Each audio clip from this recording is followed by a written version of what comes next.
நாம இந்த உலகத்துல என்ன செய்யறோம், எங்க போயிட்டு இருக்கோம்? தினமும் காலையில எழும்புறோம். அந்த நாள் நம்மள வரவேற்குது.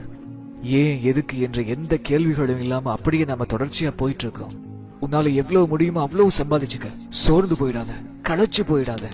டிவியில எதையெல்லாம் பாக்குறியோ அதெல்லாம் அப்படியே செய். தலைமுடியில இருந்து ஆடை அலங்காரம் வரைக்கும் எல்லாத்தையும். ரொம்ப யோசிக்காத. உனக்கு என்னெல்லாம் தோணுதோ அதை அப்படியே செய். உனக்கு குழப்பமா இருக்கா, தண்ணி அடி. உனக்கு விருப்பமானதை கேட்கணுமா, ரேடியோவை ஆன் பண்ணு. போதை, ஆபாசம், குத்தாட்டம், விபச்சாரம் இதெல்லாம் தான் நீ வாழ்க்கைன்னு நினைச்சிட்டு இருக்க. ஆனா நியாயமான சில விஷயங்கள் எனக்கு தெரிஞ்சே ஆகணும். வளர்ந்து பெரிய மனுஷன் ஆகிறது தவிர இந்த வாழ்க்கை சுழற்சியில வேற ஏதாவது இருக்கா? வாழ்ற வரைக்கும் வாழ்ந்துட்டு நமக்கு பிடிச்சவங்களை நம்ம வீட்டை பிரிஞ்சு போறதுதான் வாழ்க்கையா? உன்னோட எல்லா சொத்தையும் உனக்கு பின்னாடி இன்னொருத்த அனுபவிக்கிறான். இந்த தொடர் முடியறதுக்கு முன்னாடி எனக்கு ஒரு விஷயம் கண்டிப்பா தெரிஞ்சே ஆகணும். ஏன்னா என்னோட மனசை ஏமாற்றி ஏமாற்றி என்னால வாழ்றதுக்கு நான் விரும்பவே இல்லை. இதை தவிர இன்னொரு வாய்ப்பெடுக்கவும் நான் விரும்பல. இதெல்லாம் வாழ்க்கையோட சாதாரணமான கேள்விகள். இதற்கான விடையை தேடி தேடி நான் அலையிறேன். நாம இங்க என்ன நோக்கத்துக்காக வந்திருக்கோம்? நாமெல்லாம் எப்படி இங்க வந்தோம்? யார் நம்மளை இவ்வளவு நேர்த்தியா படைச்சது? இந்த உடல்ல எந்த விதமான குறைபாடையும் காண முடியாத அளவுக்கு நம்மளை இவ்வளவு அழகா படைச்சது யாரு? நாம இந்த உலகத்தை விட்டு போகும்போது நமக்கு என்ன நடக்கும்?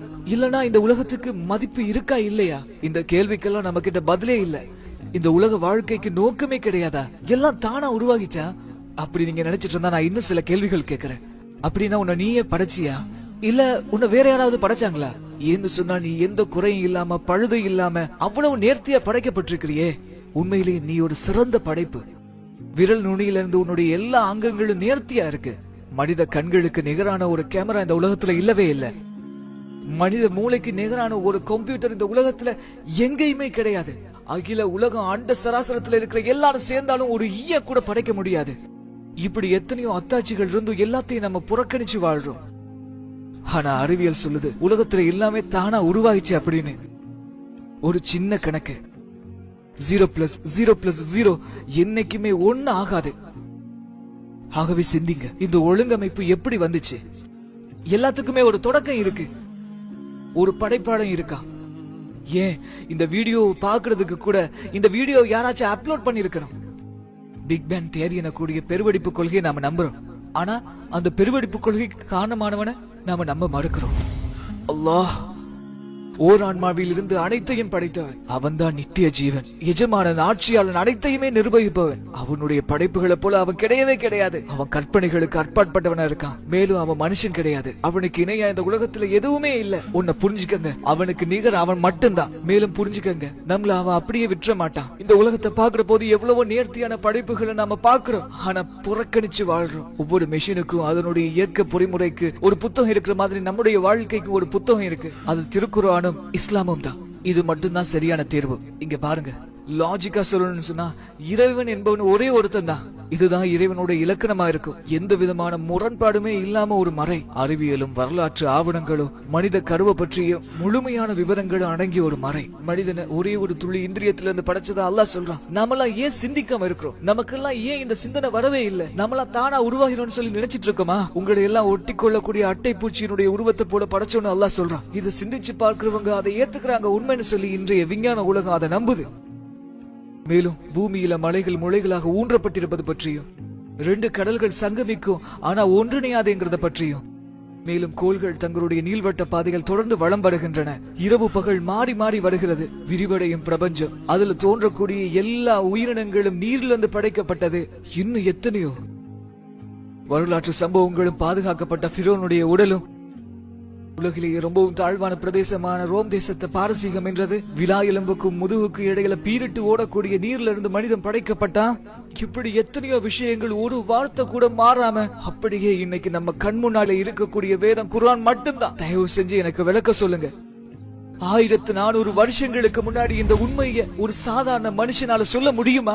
அதுவும் எழுத படிக்க தெரியாத ஒரு மனிதரால எப்படி இந்த விஷயங்களை எல்லாம் சொல்ல முடியும்? இறைவனுடைய வானவர் சொன்னதை அவர் அப்படியே மனிதர்களுக்கு சொன்னார். இதுதான் உண்மை.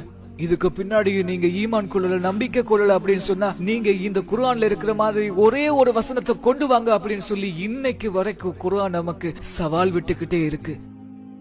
நாமெல்லாம் இறைவனை கேளிக்கை ஆக்கிட்டோம். அவன் தந்த வேதத்தை நகைச்சுவையா, நகைக்கப்படக்கூடியதா, ஏன் சொல்ல போனா நாம காமெடி ஆக்கிட்டோம். நாமெல்லாம் எப்படி வாழ்றோம்? நம்முடைய மனசு என்ன சொல்லுதோ அதை கேட்டுக்கிட்டு நம்ம மனோ இச்சை பிரகாரம் நம்ம வாழ்ந்துகிட்டு இருக்கோம். இதுதான் உண்மையான வாழ்க்கையா இருக்க முடியுமா? இந்த உலக வாழ்க்கை தான் நிரந்தரமானது அப்படின்னு சொல்லி நம்ம நம்பி வாழ்ந்துட்டு இருக்கோம். நாமெல்லாம் வாழ்றோம், இருக்கிறோம், பின்னால மண்ணோட மண்ணா மக்கி போறோம். ஒரே ஒரு சின்ன திருத்தம், புற்பூண்டுகள் கூட செத்து அழிஞ்சதுக்கு பின்னாடி மழை பெஞ்சா அது மறுபடியும் உயிர் தெழும். அல்லாஹ் சொல்றான், நீங்க இறந்ததுக்கு பின்னாடியும் உங்களுடைய விரல்களுடைய நுனிகளை கூட நாங்க திருப்பியும் மறுபடியும் நேர்த்தியா கொடுப்போம் அப்படின்னு. எதுவும் அவனுடைய பார்வையிலிருந்து மறைஞ்சிட முடியாத மகத்தான அந்த இறைவனுக்கு மிக அருகாமையில நாம எல்லாரும் இருக்கிறோம். அவன் மிக அருகில இருந்து நம்மள கண்காணிச்சிட்டு இருக்கான். அதை மறந்துடாதீங்க.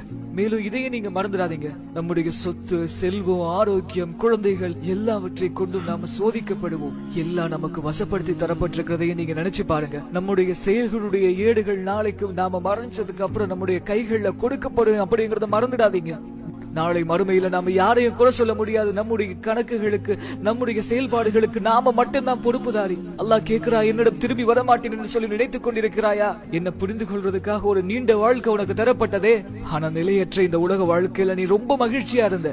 ஆகவே வாசி வாசி, உண்மையை சொல்ற குர்ஆன ஒரு தடவையாச்சும் முழுமையா வாசி வாசி. நம்பிக்கை கொண்டவங்களுக்கு அதுதான் நற்செய்தி. நிராகரித்தால் வாசி. உண்மையை சொல்ற குர்ஆன ஒரு தடவையாச்சும் முழுமையா வாசி வாசி.